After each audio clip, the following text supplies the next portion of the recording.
If you recall, I try to convey to you why understanding culture is important, why culture has become more important because of such changes as how people have more leisure time and the advances in transportation technology and communication technology have allowed us to have at least indirect experience of all these different cultures all over the world. And the last point I was talking about was why do we need to have a better understanding of culture, right? And one factor that I talked about was the advent of multicultural reality. Okay, so more than ever before in human history, we're living among the people who have diverse cultural backgrounds. So in order for us to live peacefully and also to live productively, we gotta learn to appreciate different cultures, and that's why PISA, which is assessment program administered by the OECD every 3 years, has added a fourth area of assessment. So in addition to math, reading, and science, the fourth area of assessment of 15-year-olds all over the world is what is called global competence. And at the center of global competence is having this open-minded attitude toward culture. Okay? And there are 5 sort of competences that comprise global competence. And first one was, to review a little bit,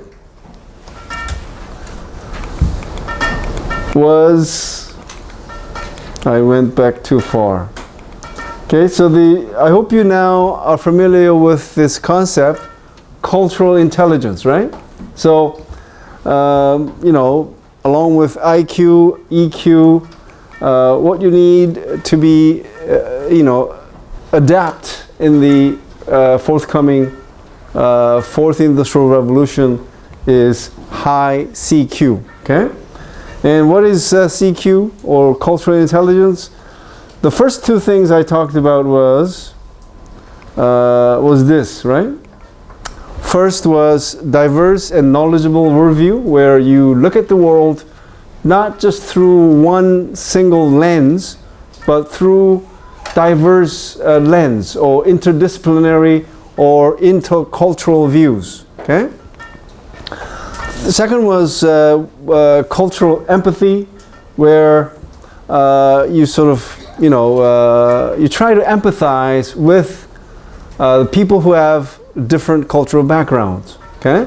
And that includes, rejecting stereotypes about different cultures, about different ethnic groups, right? So the saying goes like this, right? That all stereotypes are wrong, okay? And I, emphatically said that there should not just be what you know, but should become part of your attitude, okay? So that when someone says something stereotypical about a different ethnic group or race, you immediately reject, okay? And the third point is what I call intellectual humility, where yes, you have your own set of beliefs, but you don't have this idea that you're always right or that you cannot be wrong. Okay, so that's called intelligence trap. And you know why I'm showing you this figure? You see, studies have found anywhere from here to about 130, there's no real strong indicator as to your probability of success. Okay, just because you have 115 IQ does not mean that you somehow automatically do better than someone with an IQ of 85. Okay? So, let's say you're attending Korea University or Sky Universities or let's say Ivy League universities. Now, are people who are attending less prestigious universities than Sky or Ivy League universities, are those people lesser than you in any way? No. Why?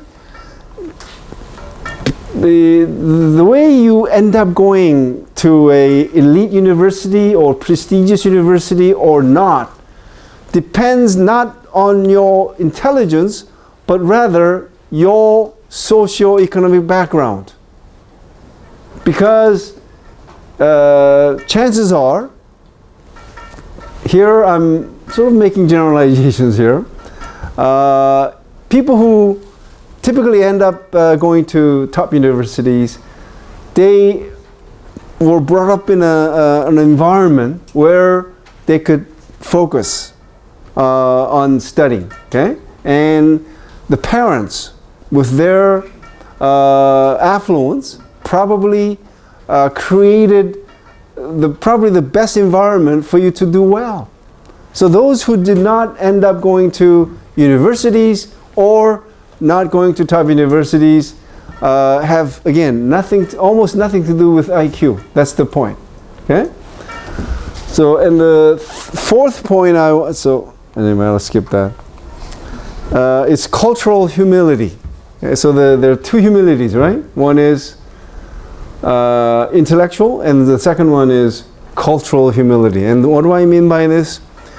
I think growing up in any country, you're bound to be brainwashed to a certain extent to believe that your culture somehow stands out. Is there anybody who went to an elementary school and they taught you a balanced history? Or were you intellectually fed ideas about how wonderful your country is because of your military heroes, cultural heroes, all these achievements by your ancestors? That's what you're fed with, okay? And that sticks with you, you see? And that breeds intolerance because you believe yours is the best, okay? So, yes, I love kimchi, but I will not say kimchi is the best food in the world. It is to me, but I won't say you should eat kimchi because it is the best food. That's the kind of attitude that I'm talking about here. Okay? Yes, have pride, but don't be proud. Okay? Because when you start doing that, it breeds intolerance. Okay? Last one is cultural curiosity. Okay? So, I think as you're a student, as I am, we have interest in many different fields, but maybe it's history, maybe it's political science, but as I said earlier, the stuff that sort of comprises the foundation of everything is culture. Okay? So if you didn't have this before, it's a real good time to develop it. Having this curiosity about culture, okay? Cultural differences, and when you try to find some solutions to a problem, typical things we do is to look what our ancestors did. So there's a historical reference is often used by many policymakers and then many intellectuals, but I would argue that maybe it's also good to look into how different cultures have dealt with a given problem. So culture should also be a point of reference in addition to historical references. Okay, that's the kind of a cultural curiosity I'm talking about. So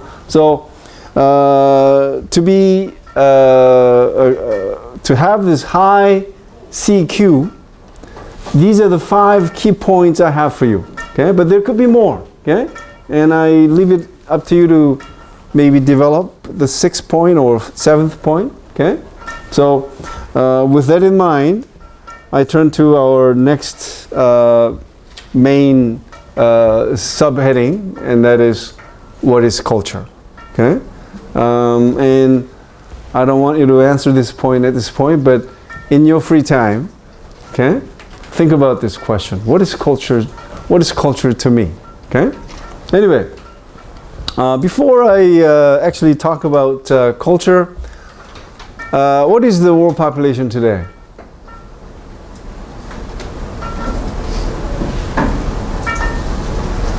Rough number is good. Yes. A bit more than 7 billion.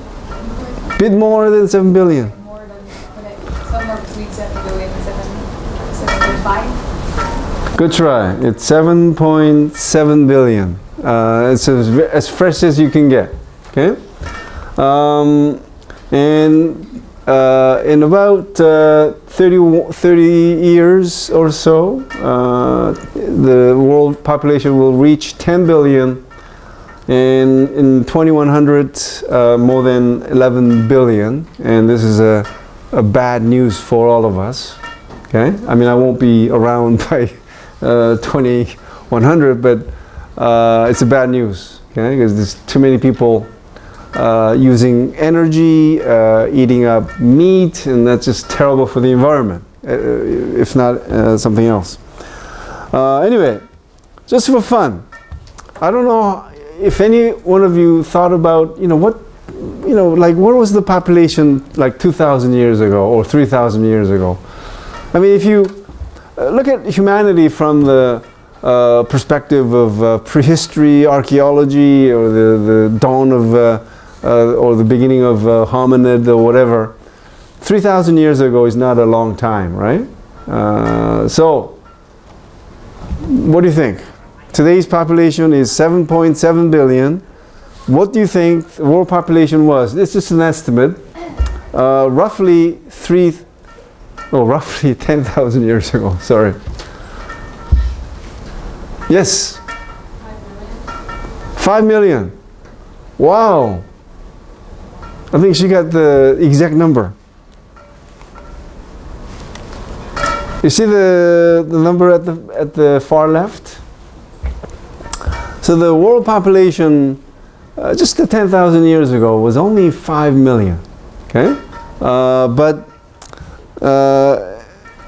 again, if you were to pinpoint to a momentous change in world history, always remember 1804, 1800s, early 1800s, because that's when Industrial Revolution happened. Okay, and that changed so much about human life. Okay, so look at this. It took us millions of years to reach our first 1 billion. Okay, but look how the span it takes to double or add extra billion to the planet has shortened. Okay, so again, it took millions of years for the human population to reach 1 billion, but from that point on, the next billion was added in just over 100 years, and then next was 37 years, 15 years, 13 years, 12 years. Okay, so I mean, with this, I'm not going to talk about the impact of the population on the planet. All I'm trying to show you is, yes, we have this huge population, but why is understanding culture important, right? So, just a interesting figure that shows the trend of the history of technology. Okay, what is the world population again right now? 7.7 billion. Thank you for your attentiveness. How many cultures do you think there are in the world? And to this question, you've got to ask yourself, what are the criteria in distinguishing cultures, and what is your answer? How do you distinguish cultures? And someone could say, if you're really deep thinking, you'll go 7.7 billion people. There's got to be 7.7 cultures. Some people could say that, right? If you think each person has his or her own universe, then that's, depending on how you define culture, 7.7 billion culture, okay, right? But okay, going back to the question, how do you distinguish cultures, different cultures? I have an idea. Hello? Hello? Oh, sorry. Thank you. I have to. Okay. I'll from now on, from time to time, look at the screen, but I couldn't do that because I'm being recorded. You see, this whole Korean CIA thing. Just kidding. Go ahead.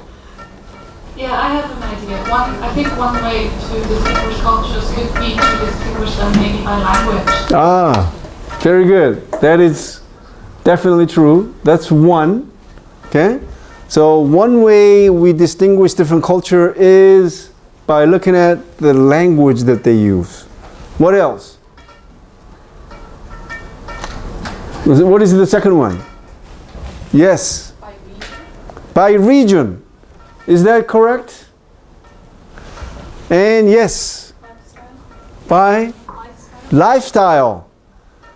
Very good answers, but no. Yes. Oh, did you? Oh, I thought you had your hand up first. Oh, I just had a quick question. I was like thinking if cultures such as K-pop culture and pop culture and this kind of cultures count? Not in this regard. We're talking about number of cultures, so like language and Nation. nation.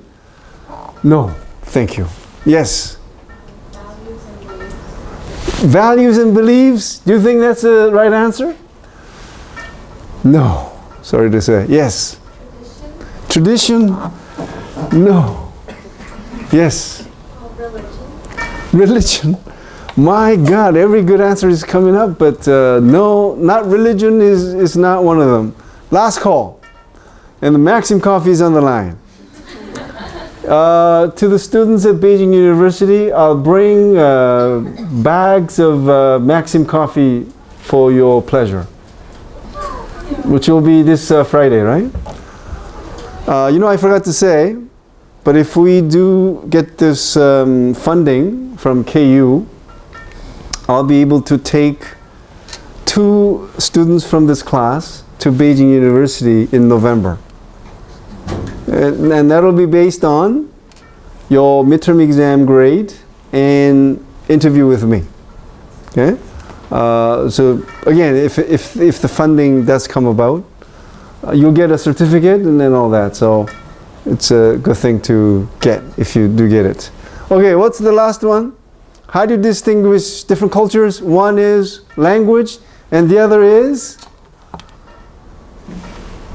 it's ethnic group. So it makes sense, right? And how many countries are there in the world right now? Well, how many member countries are there in the UN? 193. It's about there, 193, 195, 197. But look at, I'll give you an example of, So using the 2 criteria, ethnicity and language, guess how many cultures there are? There are 10,000 cultures. Isn't this amazing?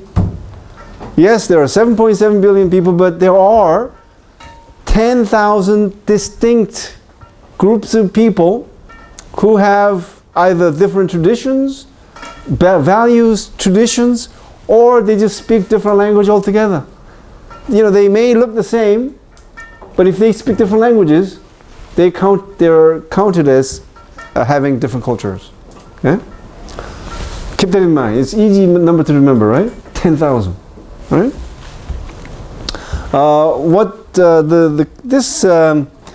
The red lines are borders. Okay? So inside each border, you see how many different cultures there are? Okay? And by showing me your hand, if you come from a country where you have a large number of, or at least a number of different ethnic groups, raise your hand. I'm not talking about immigrant groups. I'm talking about people who have been living in your country traditionally. Yes? The United States has lots of different Native American populations. Yes. Okay, so only Native Americans would count, and all the Native Americans there, they belong to different cultures because they speak different languages. Okay? Yes? In Canada, we have the Quebec, and we have the English Canada, and the Native American. Yes. Thank you. So USA, Canada, but anybody with a specific number? Okay, what about in China? How many ethnic groups are there in China? Chinese students?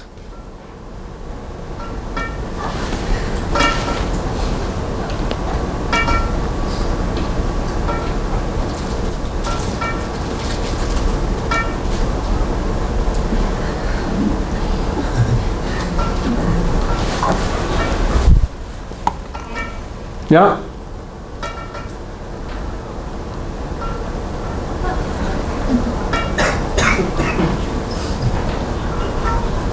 Hello? Yeah? She said 56. Okay, that sounds right. So China has 56 different cultures according to this particular criteria, right? Language and ethnicity. So this again shows you how within all these different national borders, you have all these different ethnic groups, okay? So what is culture? So culture, you know, that's sort of a definition, but there are so many different ways to define what culture is. And I think I could be bringing up something very controversial, and I don't know if you ever thought about this, and I'm not going to say this is right or this is incorrect, but I want you to think about this. Have you thought about this ever before, like culture versus instinct? Now, the question is, do humans have instincts?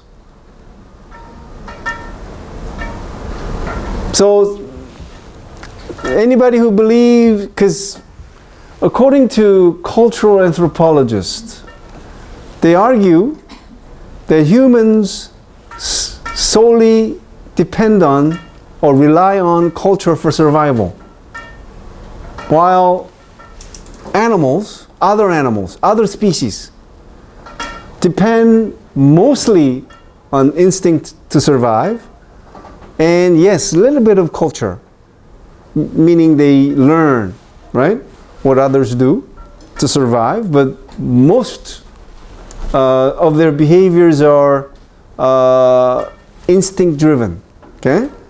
They're inborn, genetically determined forms of behavior. So tell me if you know of any behaviors that humans exhibit which are genetically determined, biologically driven, for which humans have no control over. And so that you don't get confused, I'm not talking about sneezing or knee-jerk or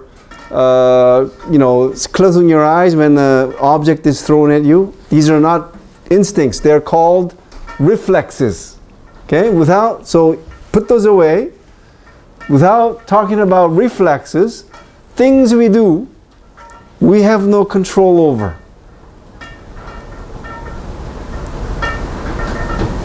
Anyone?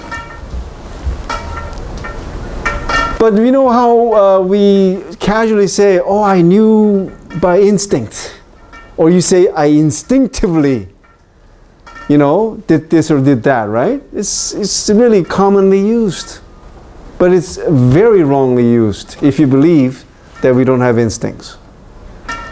So you should also not mix instinct with intuition. Okay? Anyone with a instinct proponent? Yes, we have. Isn't this instinct? I mean, you could say something and say, ask me, isn't this instinct? Love, is love instinct? That's a good question, really. Yes. Yes, I want to say that, yeah, I think, for example, feeling attracted to someone is instinct.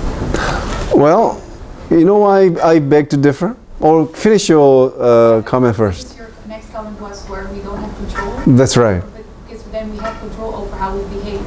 Right. How we, I mean, I think the feeling of attraction is then instinctual, and you can't necessarily control the feeling, but then how you behave, whether you see something. Okay, this is not to say you're incorrect, but those who believe that humans do not have instinct would say this. The way you feel attracted to someone is learned, right?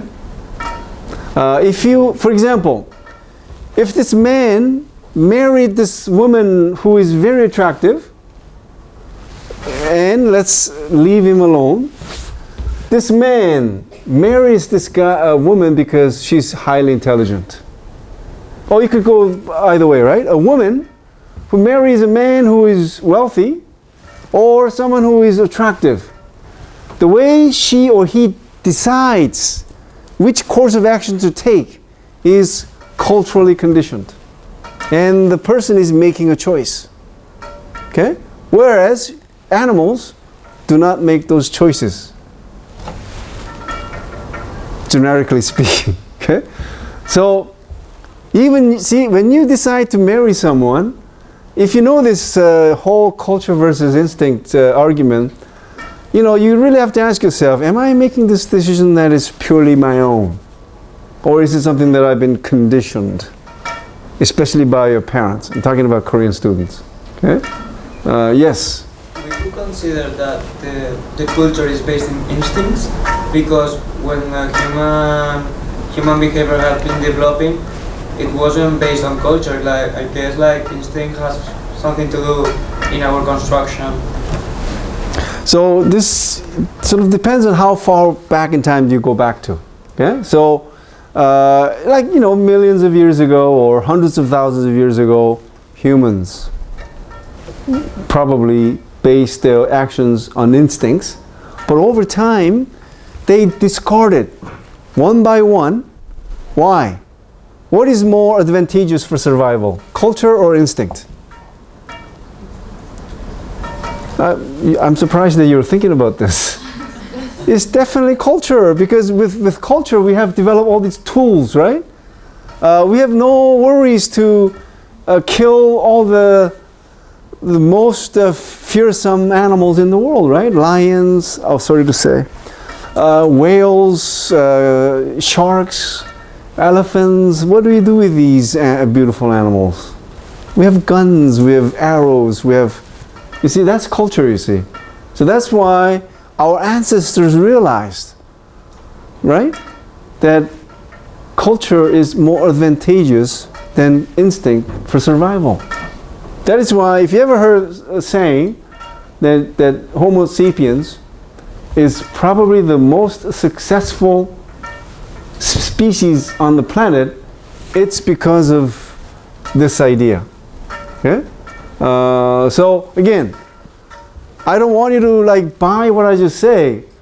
I want you to think about this issue and arrive at a conclusion, if you like, on your own, by digging up all the arguments related to culture versus instinct. Okay?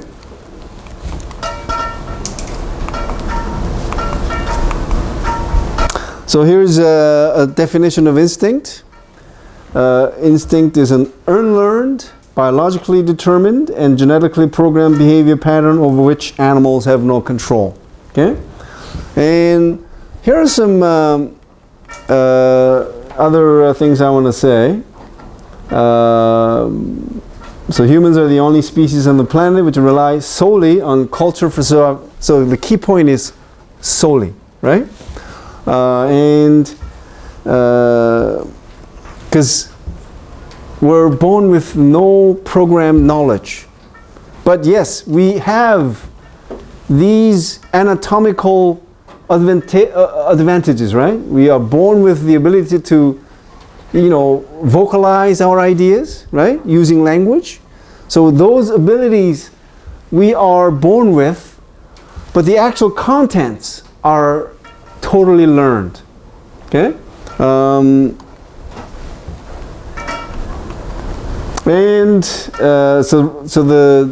There are these things, reflex, like sneezing or blinking of an eye. And I'm surprised that nobody would mention what is actually, so this is reflex. Here are some examples of reflex. Eye blink. I'm sure you're too young to know, but if you put a finger, if you have to do this, please wash your hand. If you place your finger near the baby's mouth, what does she or he do? Suckles. Okay? Why? That is what is called reflex. It is sort of a remnant of how we used to have instincts, or that's what the baby used to do in the womb, right? So, but that disappears. Okay? Within a few months, there you go. The time by which this particular behavior disappears. Palmar grasp. Same thing. You put a finger in the baby's hand, he or she grasps it, right? And the most interesting example is this, really. If you place a baby, and don't try this, in the bathtub water, right? She or he could actually do this to sort of float. But let's say you do that with a 1-year-old baby, what happens? It's amazing. How do you explain that? Anyway, so again, look up reflex, human reflexes, and see what kinds of impression you walk away with. So this is where I wanted to hear someone say something about drives, because that's what we have. The difference between drives and instincts are that drives could be controlled with our will. And tell me some of the drives that you're used to. Just because you mentioned that doesn't mean that you're in any way. Anyway, what are some examples of drives? The drives are almost universal. Anybody from? Yes. Yeah. I think hunger and thirst. Yes, thank you. Hunger, thirst. Anyone else? I mean, that's a major cue, right? Tip. Hunger. So if you're thirsty, what do you do? If you're hungry, what do you do? Now, couldn't that be controlled? Yes or no? Of course, I go on a diet every so often. Even this morning I went on a hunger strike. Not a hunger strike, but I'm on an intermittent diet thing. So I skip breakfast every morning. And again, I could do that. Can my dog skip lunch because she feels that she's a little bit overweight? Impossible, right? Has to eat when there is food, right? So, any other drives? So here are some other examples. So, ally instincts, we can suppress these desires, and the way we satisfy these drives is learned through cultural experience. Right? Can you just eat anything anywhere? Just, for example, in some parts of the world, using your hand to eat is perfectly okay. I mean, that's what they do. But if you're to do here, sort of not sort of appropriate, right? And can you bring like kimchi to class to eat?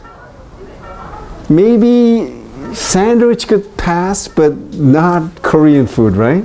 So that's the kind of thing I'm talking about, okay? Even what we eat and how we eat, culturally determined, not instinct, right? So, so here we go.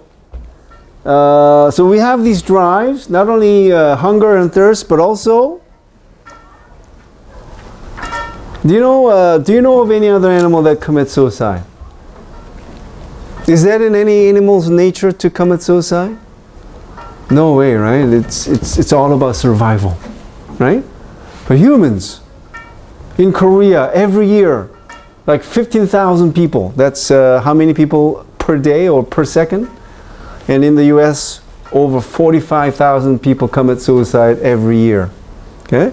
So that's what we do. We could override our drive for survival. But if you had instincts, this cannot happen. Okay? Have you heard of lemmings somehow like jumping over the cliff to... But studies have found that it's not in any way suicide. You know what lemmings do sometimes? Lemmings are like a really cute mice type. Anyway, every few years their population explodes. I don't know what the cycle is, but when that happens, because of a shortage of food, like hundreds of them have to relocate, right, for survival. But when some of them, not all the time, reach a cliff, what happens? They're like hesitating, but maybe they're pushed by the flock or other lemmings from behind, but they do jump. You know why? They could swim. So jumping off the cliff into the lake or river is no problem. But can you imagine if the lemmings jump into a lake that is so big that trying to swim across is impossible? Then what happens? They drown in the process of trying to cross the lake, not because they wanted to die, you see. So studies have found that they're not committing suicide. They don't have that capacity, okay? Anyway, so this is one example which shows that we don't have instinct. Again, just an idea. Second is, some people risk their lives to save others. You know, I think I'm bragging about myself, but I did save a person. But I'm surprised that I never was featured in the news. It happened at the subway station. Okay? I was waiting for my subway train, and you know, somehow I caught a sight of this drunken guy, right? Sort of not really walking steadily, but I didn't want to pay attention to him because I had a meeting to go to, and for some reason I looked back and he wasn't there, and I go, holy mackerel! So I walked to the other side because the platform was in the middle, right? So I go see just in case, right? And there he was. And I could see an oncoming subway, right? A subway train. And it took me 5 seconds to decide. Just kidding. Of course, it's a split-second decision, right? I jumped in. And I held him up. And that's when other people finally came to our side and helped me, pull him up, right? It's really deep. It doesn't look that deep, but once you stand there, it's about this high, right? So as soon as I got up, the train came in. And when I told this story to my wife, I almost got killed. And I asked myself, why did I do this? And you know what my conclusion was? I did it not because I'm a Superman, but because I didn't want to live the rest of my life with this guilt that I, didn't save this guy even though I could or could have, right? So I think that's why, if you ever hear of a parent or a relative or stranger trying to save someone, and ultimately he or she pays the price, I finally understood why that happened. It's the fear of feeling guilty. And that's something we have, I think. Not only do we feel guilty all the time for not doing the proper things, but we do have this fear of guilt. That's why sometimes we do nice things. Okay? Am I right on this? Okay.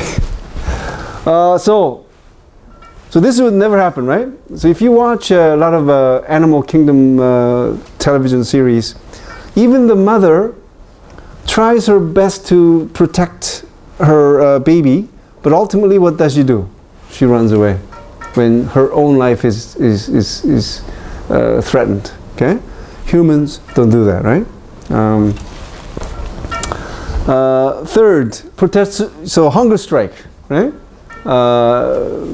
I don't think I've ever seen an animal go on a hunger strike, other than when given a terrible dog food, not eating, but that's definitely not a hunger strike. Fourth,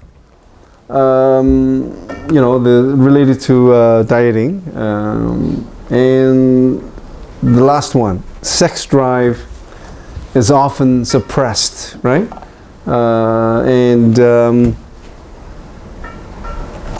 Of course, that is definitely not true for other species, right? So, based on what I've there, do you have any comments to make? Yes. About the second one, some people risk their lives to save others. I saw the videos on internet of people saving other animals from alligators and other Oh, you mean people? No. Other animals. Like a hippo. I don't know how to pronounce it properly in English. Hippopotamus. Yeah, hippo. Hippo is good. Yeah. And I'm just thinking if he risks his life to save the animals, or he just. So, I think, that's a nice example where animals also help. But I don't know if that's sort of typical or exceptional. And of course, yes. When, let's say in Africa, right? When certain herds are attacked, they do gather together to protect each other. But, that sort of helping each other is either, instinctual or learned. But like I said, when people say that humans do not have it, they rely on culture for survival, they do not say that other species do not have culture. But their survival depends mostly on instincts. So whether helping each other is learned, or at least sort of born with the idea, but only to a certain extent, as long as it doesn't threaten their own survival, that they are likely to do that. So that, I'm not sure which one is the right answer. Is that instinctual, or, school of fish, that is definitely instinctual. But when it comes to new, am I pronouncing right?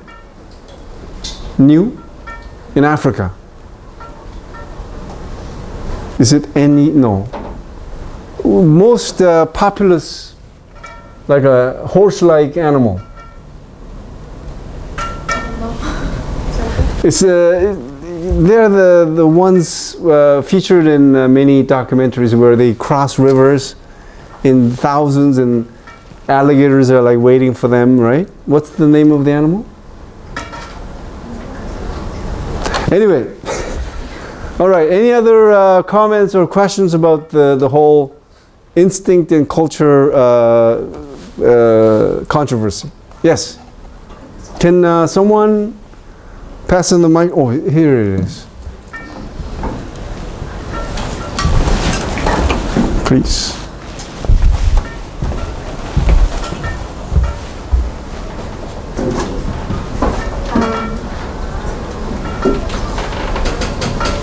Could be suicide while not be like an instinct against pain? Suicide is? Like a reaction to the instinct of pain. Definition pain, maybe.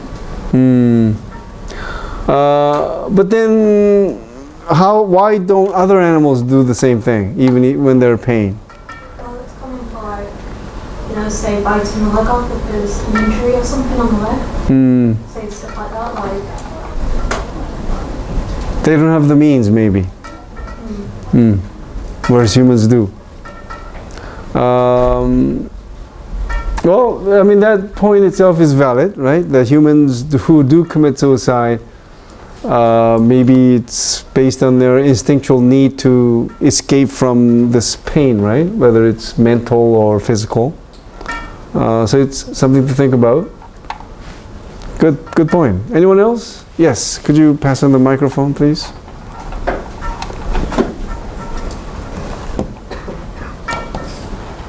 I have a question. I understand that humans are the only species in planet which relies solely on culture for survival. But when it comes to comparing culture versus instinct, do you mean that people tend to prioritize culture before instinct because we can control our drives? So people tend to prioritize culture when it comes to behaving in a certain way? I'm not here. The idea is not what is being prioritized. If you put something like culture versus instinct, maybe the question is more like, do we have both, instinct and culture, or do we rely on both instinct and culture to survive? So the idea is more like, which one is more true for humans? Is it instinct, or is it culture? The reason that I came up with this question was because in certain circumstances, of course, we would act in we would consider culture, but when it comes to drastic situations, like when we face natural disasters or we're in an earthquake situation, rather than acting in a civilized way, when we face real life and death situations, people tend to, rather than thinking about our cultural background, when we encounter danger of needing survival needs of oxygen, food or water, I thought that maybe we cannot suppress our instincts or drives but act in a more uncivilized way. So in that case, I think that's a good question, where when we're faced with immediate dangers or natural disasters, when we sort of lose our civility and try to really act in ways that will maximize our own survival. In those cases, doesn't instinct play a role in any way? Anyone with a thought on that question? Or is there still something about culture that plays a role?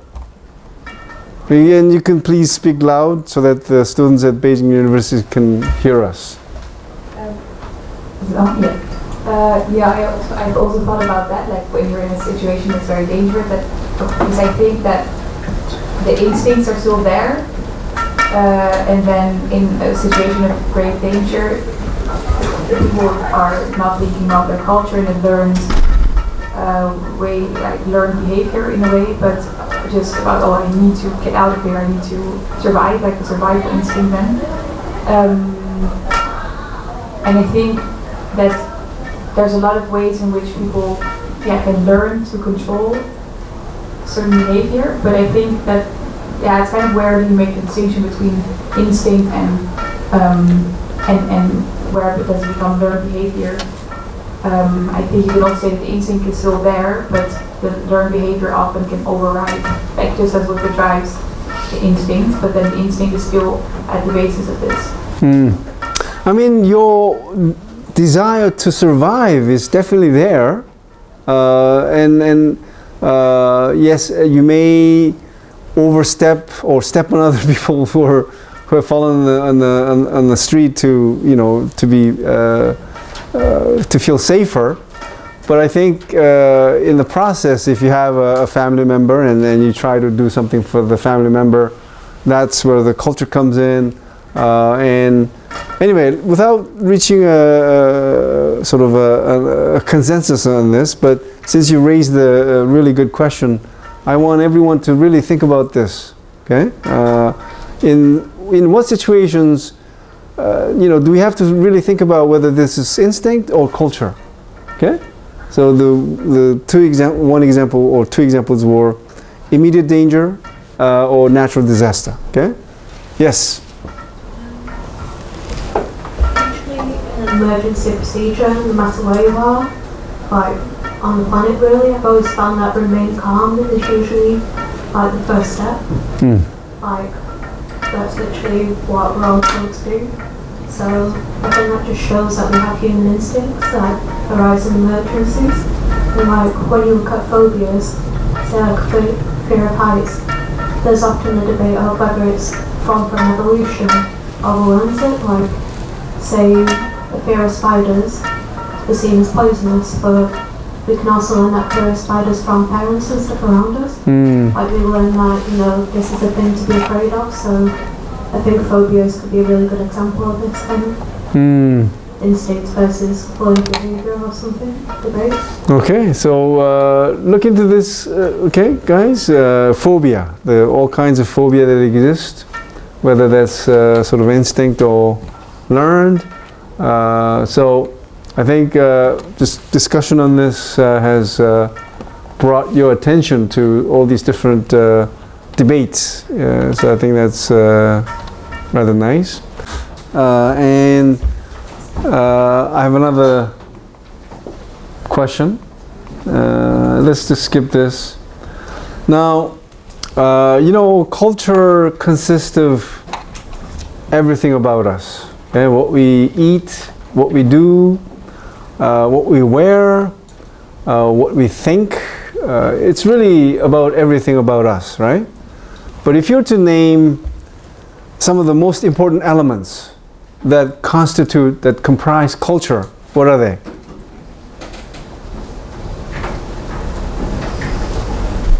You see, this really confirms my belief that all of us take culture for granted, right? Yes, I was gonna turn to you. Yes. I'm going to say again language, and with language maybe things like canon of literature, something like that. Okay. So a script. Okay, so language, writing system, literature, all very important. Anything else? Oh, I gotta learn to look at the monitor from time to time. Yes. Age groups. Ooh, age groups. Why not? But let's just focus on the most important ones. Okay? Because if you're to list all the elements of culture, endless, right?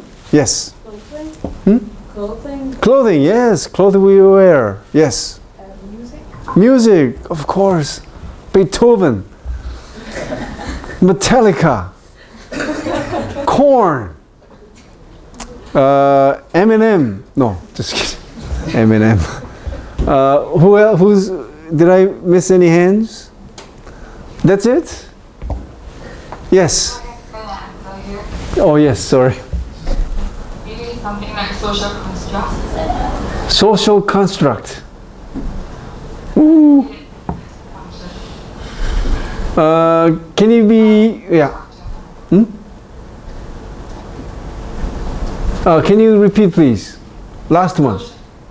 Social structure. Social structure. Without the society. Yes. So one example would be social structure would be like an institution, right? Like marriage, if you want. Anything else? Yes. Values, technology, yes. Environment. That's not really culture, right? Well, actually environment can determine the culture of a song. But yes, it does. It has an impact on culture, but whether environment comprises culture, something to think about, right? Yes. Education. Education, yes. Yes. Art. Art, yes. Picasso, yes. Food. Kimchi, no, just pizza, to be different. Hamburger. or should I say hamburger? Champagne. Any other examples?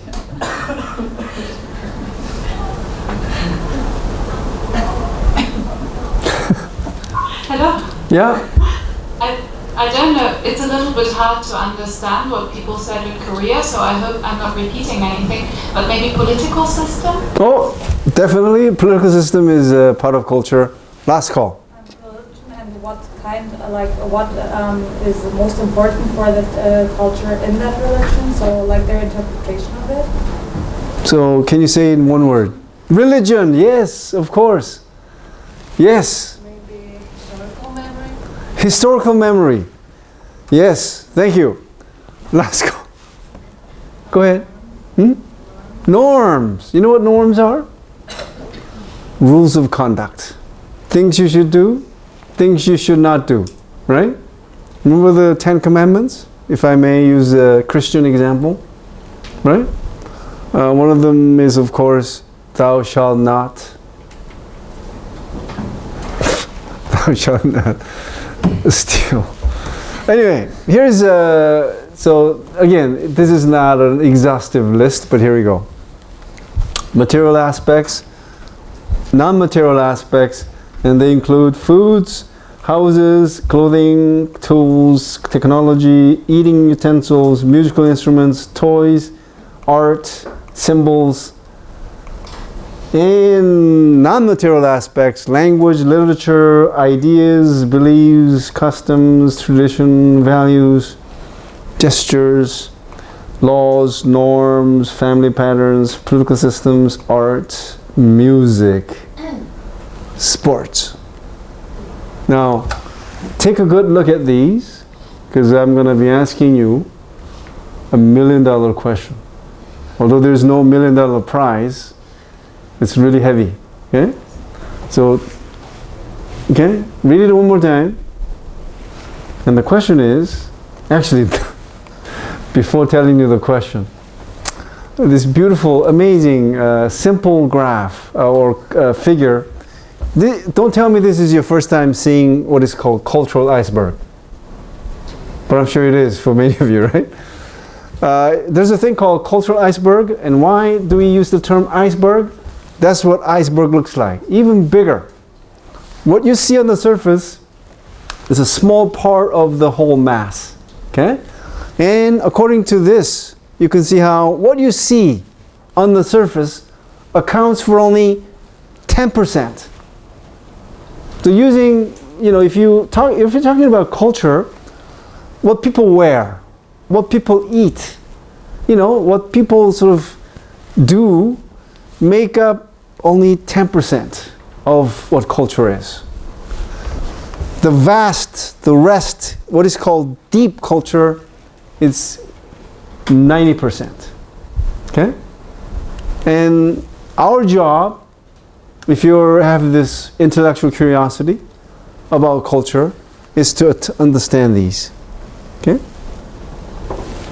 So, if you are convinced that somehow now you want to have a high CQ, right? So you have this now curiosity about culture, okay? Then the next question, before that, I have another slide. Something similar. Now, this is the $1 million question, okay? So let's assume that you're finally culture attuned person. Before, you didn't give a,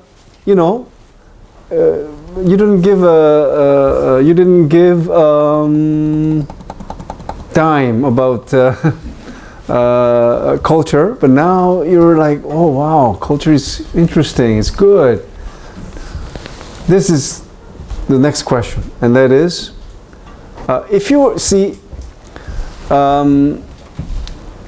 let's say someone in this room all of a sudden develops this interest in learning about Vietnamese culture, or someone having arrived in Korea has this interest in learning about Korean culture.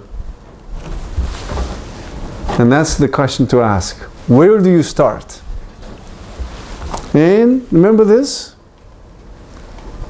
This is all culture, right? If you're to spend your time trying to understand each one of these, you're not gonna be able to, you'll be stuck studying all of these, right? So that is why cultural anthropologists or experts of cultural studies came up with this question. I didn't come up with this question. So if you were to develop a high CQ and you want to have some understandings of as many different cultures as possible, where do you start? And those are the 5 key cultural elements. And what are those 5? Yes.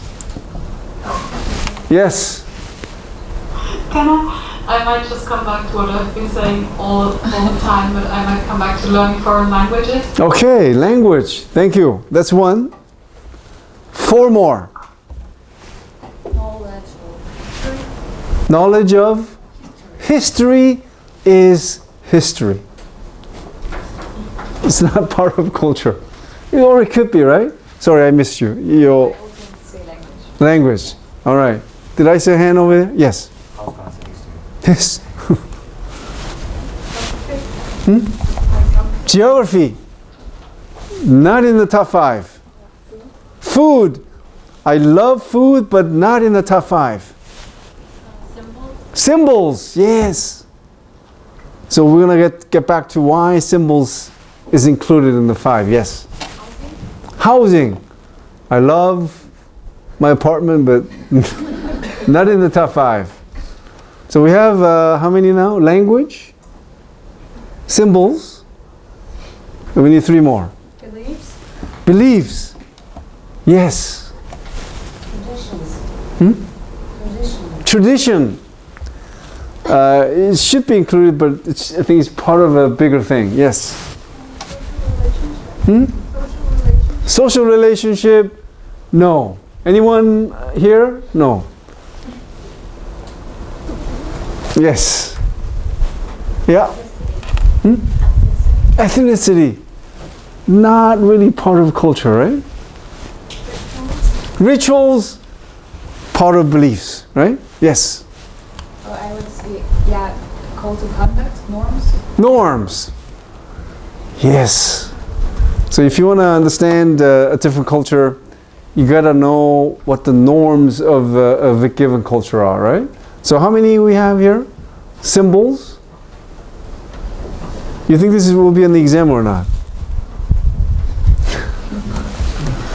It's a threat. Symbols, language, norms, beliefs. Last one is, and this one is the most important one. Yes. It defines what we are. We do because of this. Yes. Worldview. It's similar, yeah.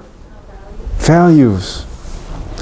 If someone asks me what really distinguishes humans from other animal species, for me the answer is not our ability to communicate using language or our ability to use tools, it's values. Okay? Now, I'm sure there's nobody who's married here, right? Oh, at least. Who is seeing someone? Hands up. Okay, why are you seeing your husband? I'm just kidding. I'm sorry. Why are you seeing your boyfriend? Don't answer me. The reason she is seeing her boyfriend is because of the values she holds. Isn't that true or not? That's true. Right. So, and I could find any man in this room who has girlfriend, and if I ask him why, he's dating her, it's values. And if I ask you, why did you study so hard to get into this university for Korea university students? The answer, values. Okay? So sometimes, I'm sure everybody in this room has in her or his life that when a friend called and said, let's go out for this or that, you didn't really want to go out, but you did. Why? Values. Okay? And exchange students, why did you come to Korea? Values you hold. Okay?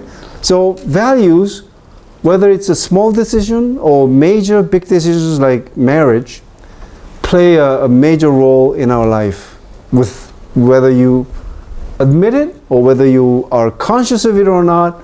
We are animals of values. But the tragedy is when someone asks you what your personal values are or what your cultural values are, they're dumbfounded. They can only mention like 3 or 5. Can you believe that? So we take values for granted, although we are nothing without values. Okay? I mean, if any of you tries to stay away from soda, or if you're staying away from chocolate or muffin every time you have coffee, I'm talking about myself. Why? Values. And what values am I talking about? You know, like I want to, be healthy. I want to stay fit. Those are the values, you see. Small things, but still values. So your behavior, your action, I would say is pretty much determined by the values you have. Okay? But we just don't think about it. Okay? But I'm more sort of appreciative of the values I have. And from that, I tend to be appreciative of so many things. In bed, before I fall to sleep, I thank my legs for being so... isn't this funny? I thank my legs for having carried me around for, so effortlessly, right? So I hope you never take anything for granted, really. Okay? It's one of the things that we should do as a human being, okay? To minimize our regrets. Anyway, so we have the list of 5, and here we go. And what do you think I'll be doing today, rest of today and next week? I'll be talking about Korean cultural symbols, Korean language. I'm not going to be talking about, what the writing system looks like. It's about the characteristics of the language. Okay, so you not only learn how to speak, but also understand the philosophy or the nature of the language. 3rd, norms. I think this is the easiest one, right? Because you probably already know a lot about Korean norms. 4th, Korean beliefs. What do they believe in? What to Koreans, what sort of are considered the truth, right?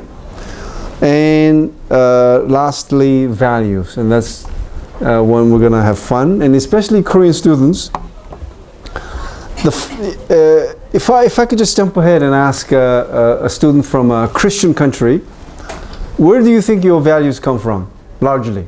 If there's a tradition from which Westerners derive their values, which tradition am I talking about? I thought this would be a simple question. Christianity. For Koreans, so I'm asking Korean students, where do Korean values largely derive from? What traditions? Come on, Korean students. Confucianism is one. What else? Shamanism. Give me an example of shamanistic value. Yes? Like making wishes, like making material wishes. Yes, one is making material wishes. What else? Not you, but I'm sure if your parent generation, what do they always pray for? Long life. Okay? And what about you? What is your name? My name? Yes. Jaehyun. Jaehyun. Why do you think you got that name? For my well-being. No. Koreans typically have 2 Chinese characters as their first name, right? And each one has a meaning, and it's always not your well-being or happiness, it's your material success. And where does this come from? Shamanism. Okay? So you have these shamanistically oriented names and your parents practice it, and many Koreans sometimes don't know this. Okay? So when we get to the part on values, we'll understand more fully. And what about, how many of you in this room have gone to see a fortune teller ever in your lifetime? Now I'm talking about paying money. I'm not talking about like reading newspapers where they say what your future holds kind of thing, right? So thank you. Studies have found that Koreans are 3 to 4 times more likely than, let's say, Westerners to pay for fortune-telling service. And where does this fortune-telling tradition come from?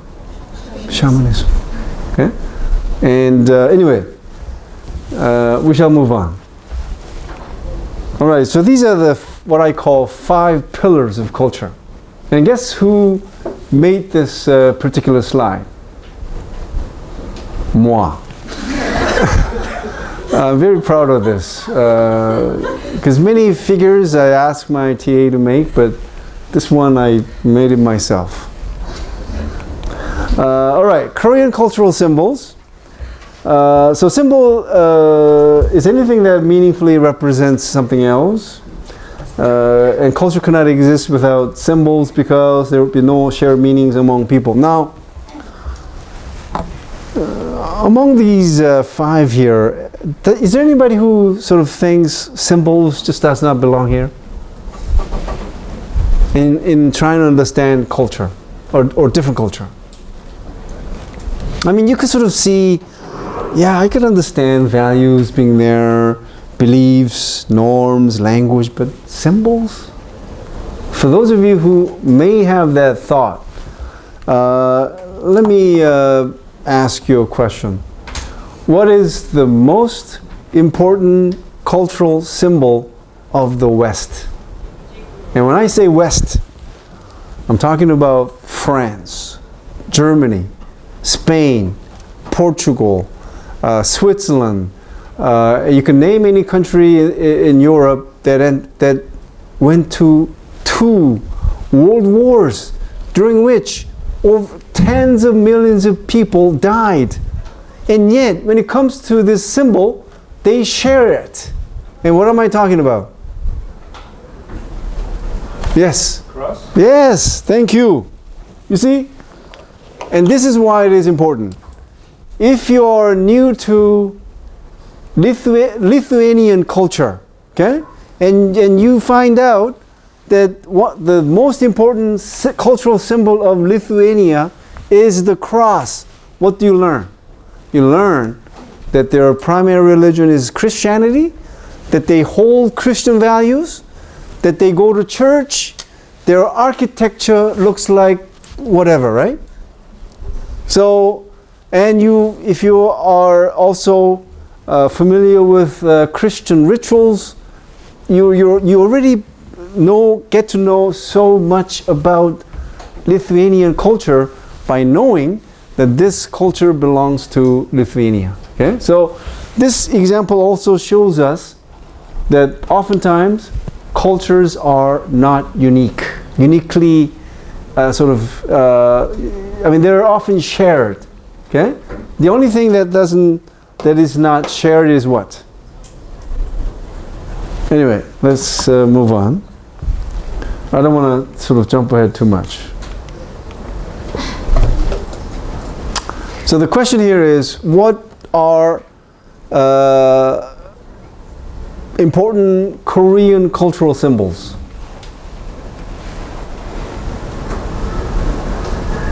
And please don't mention Samsung logo or Hyundai. Yes.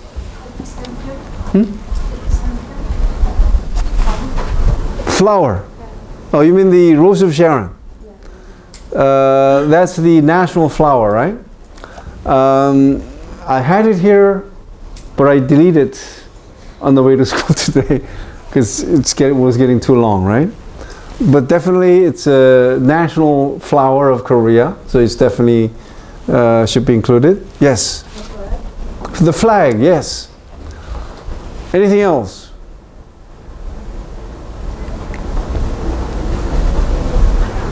So even though I gave you this example of this, you know, when you're asked to identify cultural symbols of any country, think of religious symbols first. So when it comes to religious symbols of Korea, what do you have? The Buddhist part. Yes.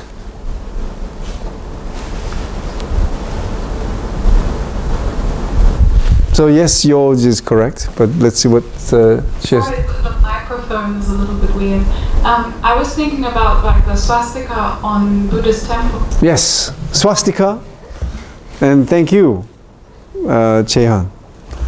So swastika is one. What else?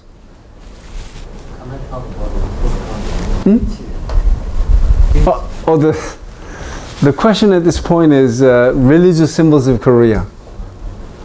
So swastika and what else? The cross as well. Yes, cross. You know, right now, number 1 and number 3 religions in Korea are Buddhism, Christianity, and Buddhism, right? So these two will appear a little bit later. So we have the flag, the cross, swastika, and did you say kimchi?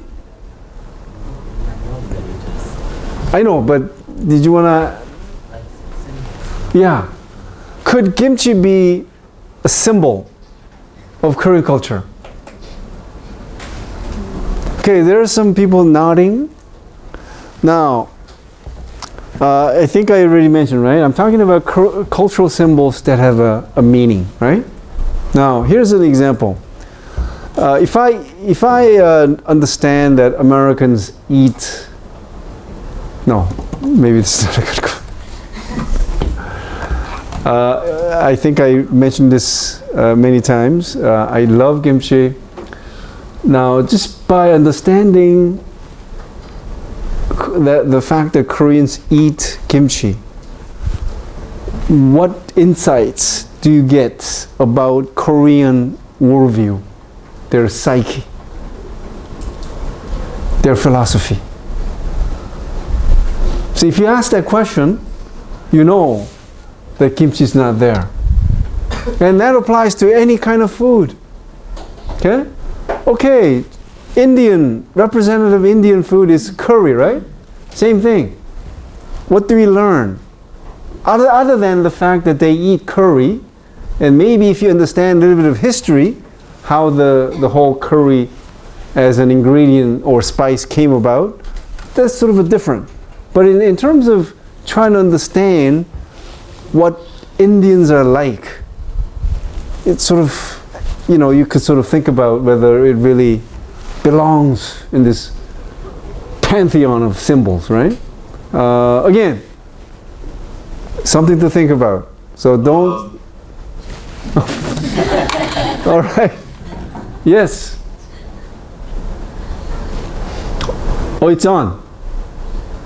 It's messing up. It's messing up. Sorry about that.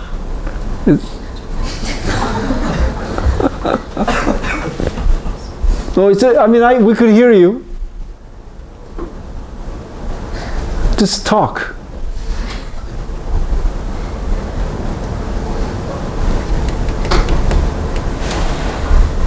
Alright, sorry, yeah, there's technical problems there.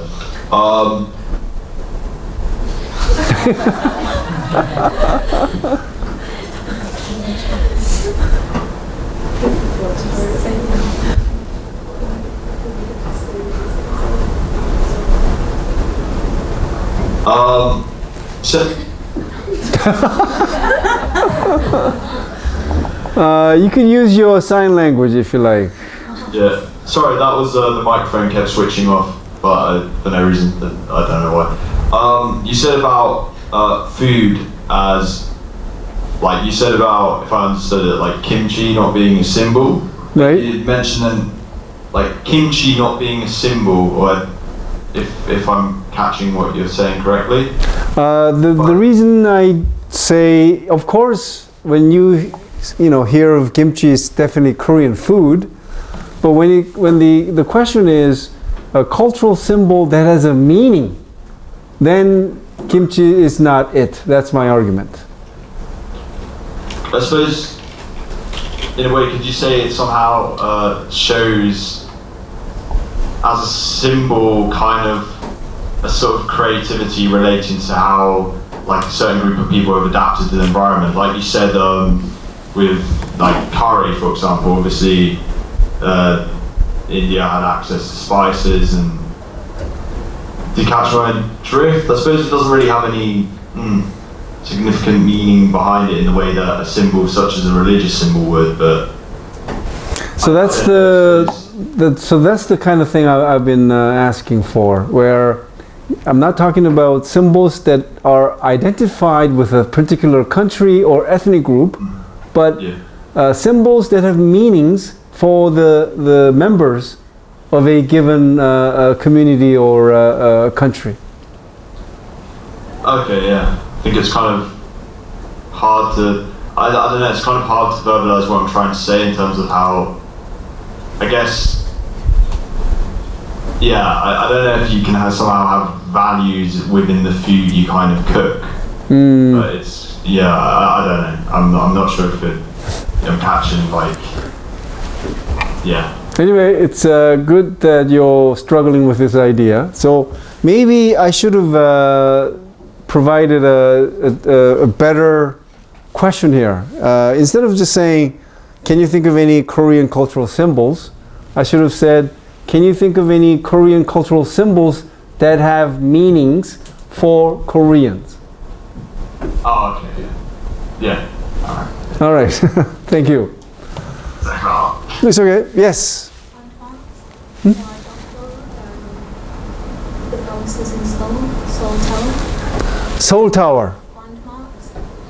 Landmarks. Yeah, say like in France, Eiffel Tower. Ah, I think you got to be more specific, right? Instead of saying landmark, can you think of any particular landmark that carries like meanings for Koreans? Bukhansan. Oh, that's a really interesting one. Like mountains, right? Sorry. Excuse me. Can you hear me? Yeah. Okay, I have a map. The Baekdusan. Oh yeah, Baekdusan. So thank you for mentioning mountains. Definitely, it figures prominently in the. Remember the part where it says cultural DNA. And especially among all mountains, it's Baekdusan, right?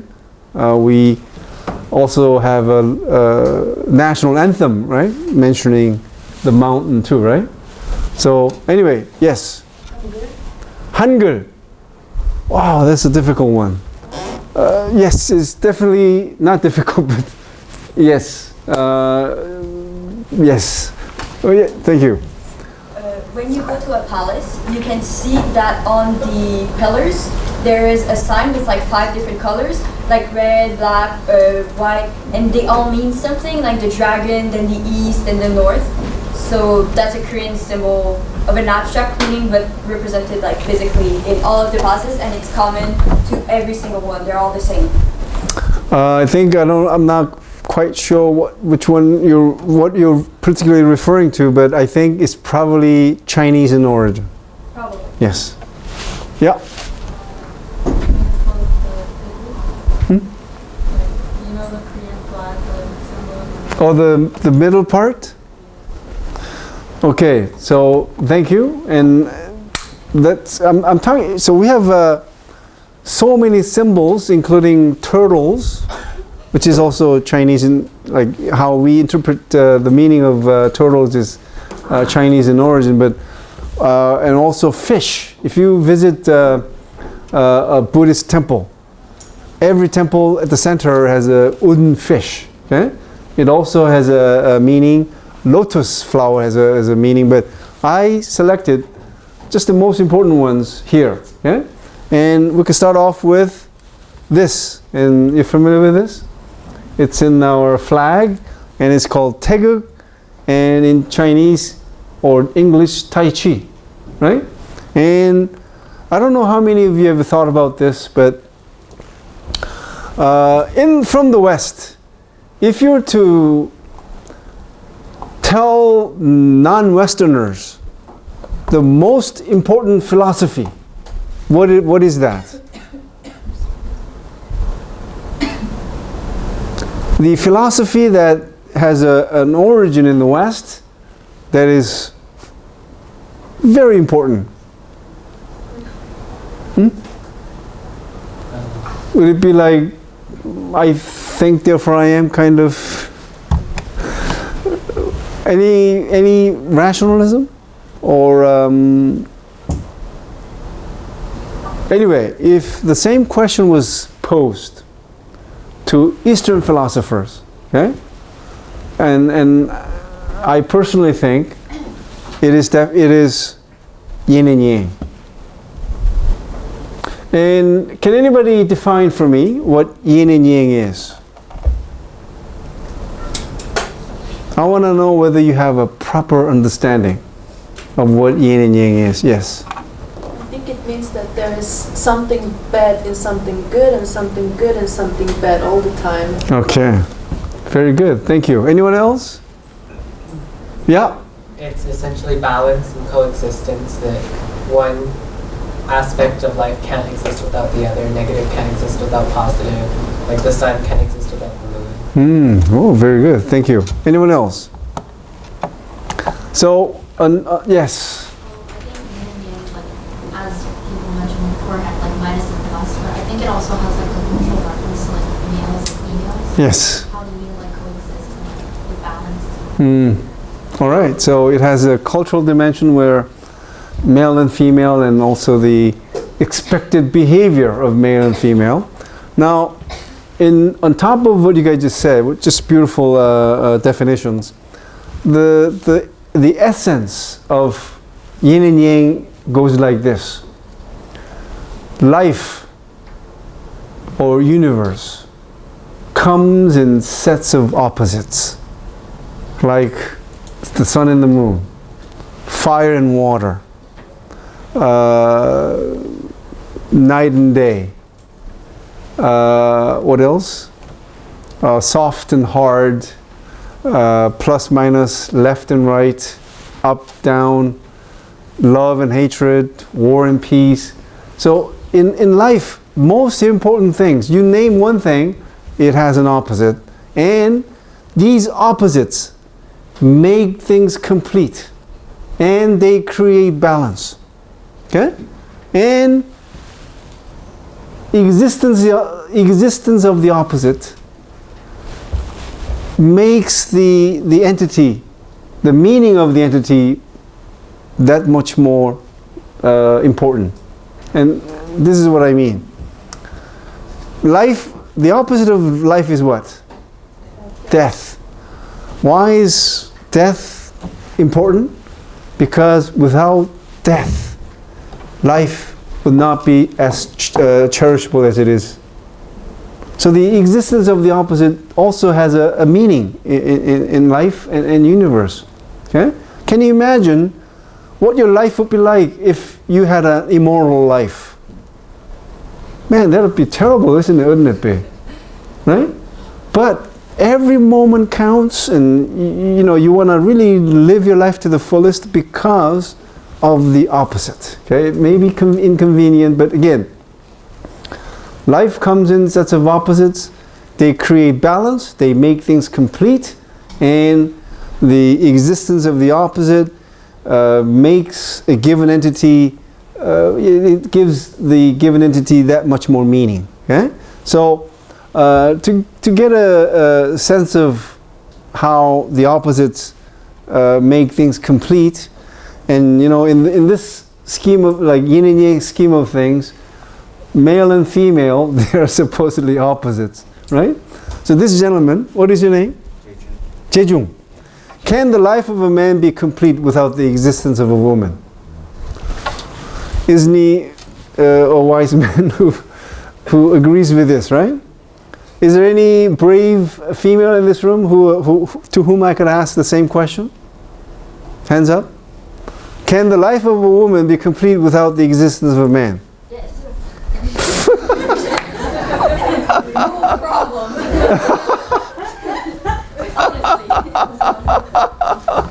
Wow, that was the response I've been waiting for. Believe it or not, let's say this room is full of married people. I asked this question to like married men. Their answer is always immediate. No. Life of a man cannot be complete without a woman. I asked the exact question to married women. Can the life of a woman be complete without the existence of a man? They were like, I mean, oftentimes this is what they, how they react, not like, yes. So, this is just the one example, right? I won't say which country. There was a study that was done to see what kind of a longevity, what kind of a life expectancy men have if they lose their spouses in their 60s. Again, they try to look at the remaining life expectancy of men in their 60s who lost their wives, bereaved. And they found out that their life expectancy was shortened by about 4 to 6 years if they didn't remarry within the 2 years of bereavement. Now, they did the same study on women in their 60s whose husbands died. And guess what happened? They lived longer than the women in their 60s whose husbands were still alive. And that's just a statistical anecdote, but this has really happened. I have a friend in Toronto, and he goes to a senior home every weekend, almost. And he plays guitar and sings for their entertainment. Not a good singer, not a good guitar player, but he still goes. Anyway, and this really happened. After his performance, he sat next to a woman who was over 100 years old, right? So he asked her in all earnesty, right? So what was the secret to your long life? And you know what she said? Oh, my husband died when I was 60. I don't know if she said it as a joke, but at least to him, it was all in seriousness. But anyway, so the point is, yes, the ideas here are good, but maybe the women and men being sort of the opposites, but things being complete, maybe that's one little reservation we may have, right? But anyway, to move on, here are some visual images. And here's my favorite one. Yin and Yang has, so this is, yes, a Yang, but within Yang there's also Yin, right? And within Yin there's also Yang, right?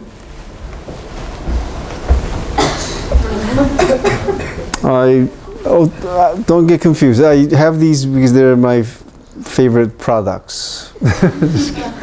I just wanted to show you that this really looks like Kuocw, right? This one definitely. I mean, it's understandable, right? It's a Korean air.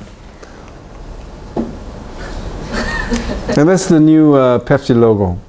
But don't be fooled by how, just because that logo looks attractive, you should be drinking soda, because if you drink too much, guess what happens?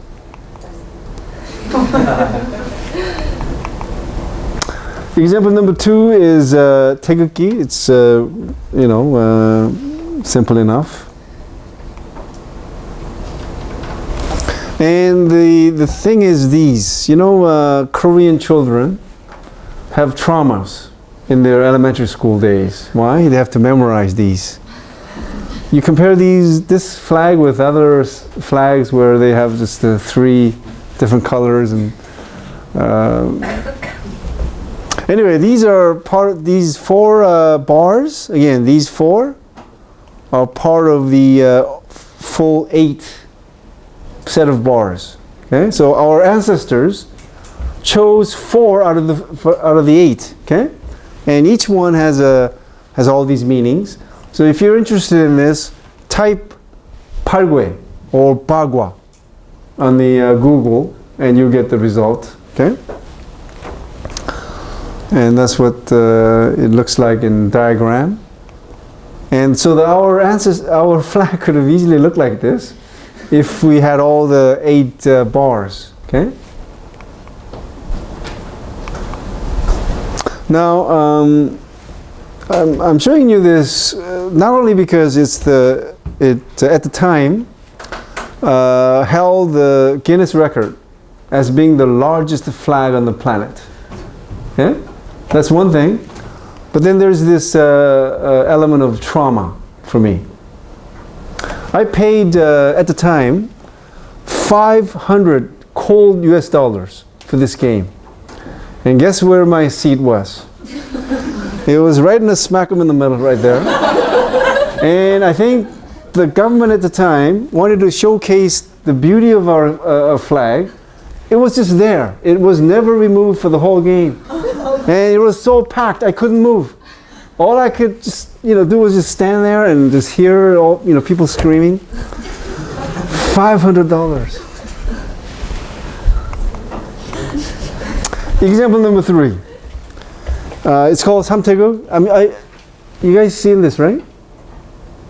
And I thought this was Korean, but it is not. It is from Tibetan Buddhism. Okay, but more than anywhere else in the world, it's very popular in Korea. Okay, it's almost, I think a lot of Koreans believe it's really Korean. Okay, that's how popular it is. Okay, and if you think, I don't think I've seen that before, but I'll show you why this is really important in the Korean sort of a cultural system. So it symbolizes these, right? And also has the meaning that there is no beginning or end. It marks an infinity, but also each is a whole in itself, while a part of each other. Really wonderful ideas involved in the whole symbol. And that's what it looks like big. Same thing, but a different variation. Wow, see? Same sort of a... This original icon giving, producing these different ideas. And this too, believe it or not.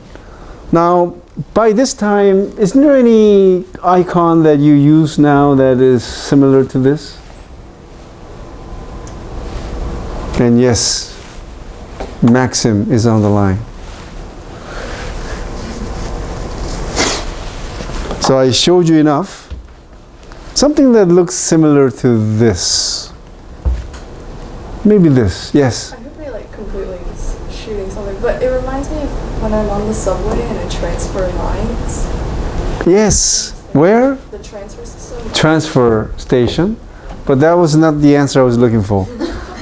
Do you sort of something that you use but it resembles this? And it's from the outside of Korea. Yes? Maybe Google Chrome? Yes! For those of you who don't know what Google Chrome looks like, again, just an idea, because again, these came from the same emblem or logo, right? This too. So, something to think about. So our flag could have easily looked like that. And right now, our government agency everywhere uses the same emblem. Okay? That too is Samtaeguk. Okay? And for the 1988 Summer Olympics in Seoul, upper part of the emblem featured Samtaeguk. Okay? And like she pointed it out, every subway transfer station is marked with Samtaeguk. Okay? So these symbols are breathing life, right? And example number 4 is talisman, Korean ones. And I'm sure, do Chinese use similar good luck charms like these? Yes or no? Okay. Thumbs up. I'm sure young people, not too many young people carry these, but your parent generation was really very popular, right? This is the example. There is no standard sort of writing on the talismans.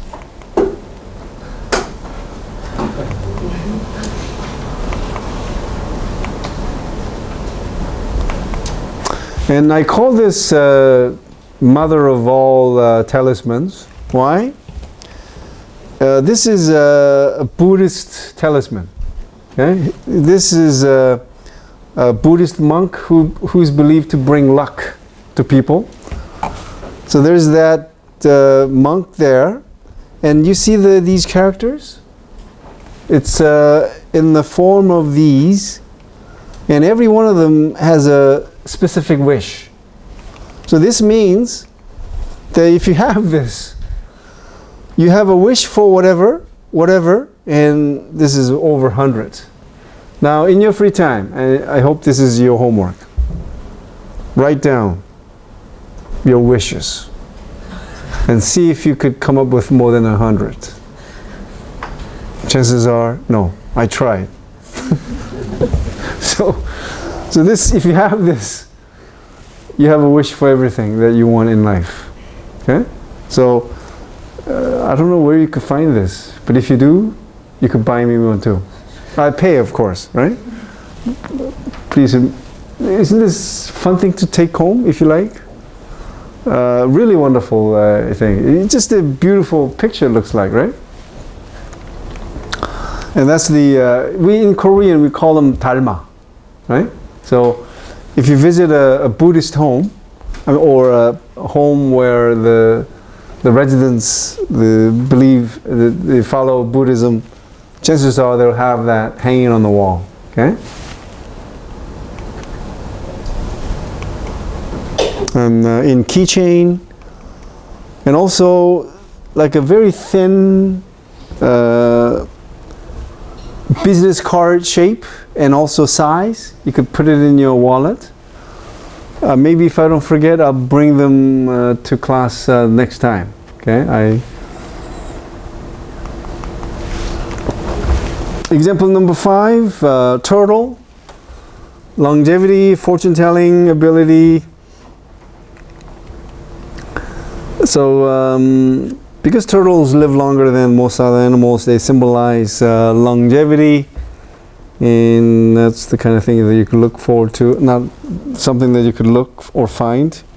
And these are the ones you could find at jewelry shops. Okay, so if you could afford it, you could give this to your grandparent or parent to wish them to live long, right?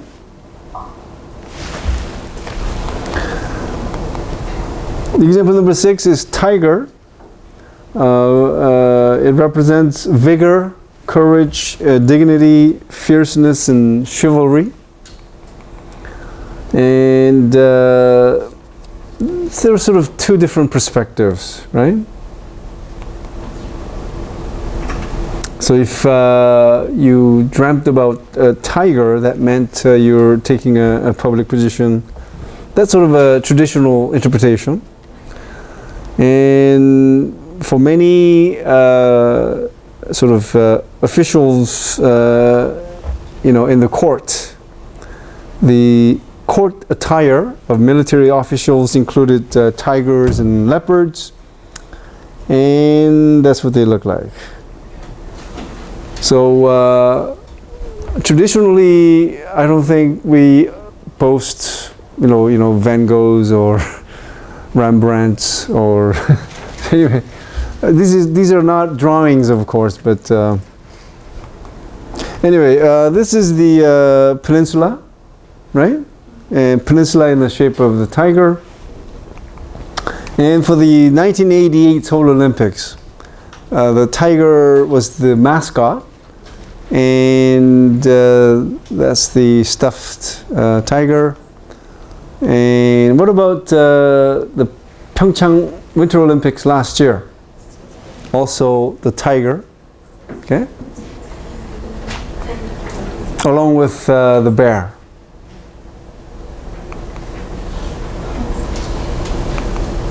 So we're gonna finish this up, and I'll stop. And our actually not an official mascot, but tiger is featured quite a bit in our as our symbol, right, at Korea University.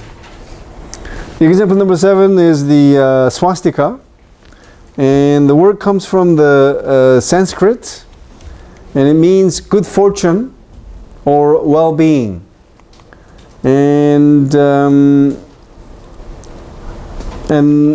one thing that we should know is that I think typically we associate this symbol with Buddhism and Nazism, right?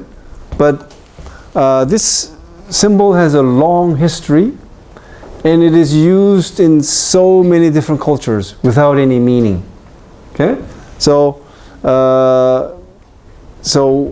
here's a sort of a historical truth that the oldest one is dated about 10,000 years, and again, it was just a decoration without any meaning. Okay, and these are some of the ways that people all over the world have drawn a swastika, and you can see the sort of a cultural variations.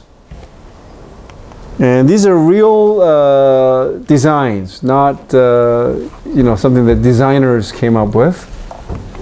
And here are some examples where you find these real artifacts featuring swastika. And this is from Indus Valley Civilization, as early as more than 5,000 years ago. And this is from northern Iran, and this is about 3,200 years ago. And this is from Italy, okay? And this is from Spain. This is from Israel, from Ethiopia. So you get the idea, right? That it's found in so many different cultures without any meaning, okay? And there are 2 ways to draw the swastika. In Korea, only this one is used. And some Buddhist countries, like Thailand, they don't have a symbol for it. Okay, they do not use swastika. Okay, last one is the cross. And I don't know if you noticed, but instead of seeing actually many church buildings, you probably saw many commercial buildings with steeples, right? So it doesn't really show, but yeah, there you go. So any building that has a church inside has a steeple with the neon cross, and so you would have many different shops, right? Like restaurants, hair salons, and so on. And inside, that's what it looks like. Very cozy, right? And at night, all these neon crosses. Probably seen many, right? Did you know that Seoul has a nickname? City of Neon Crosses. Okay? I mean, you could go to other cities with more churches, but not, with that many or any neon crosses, right?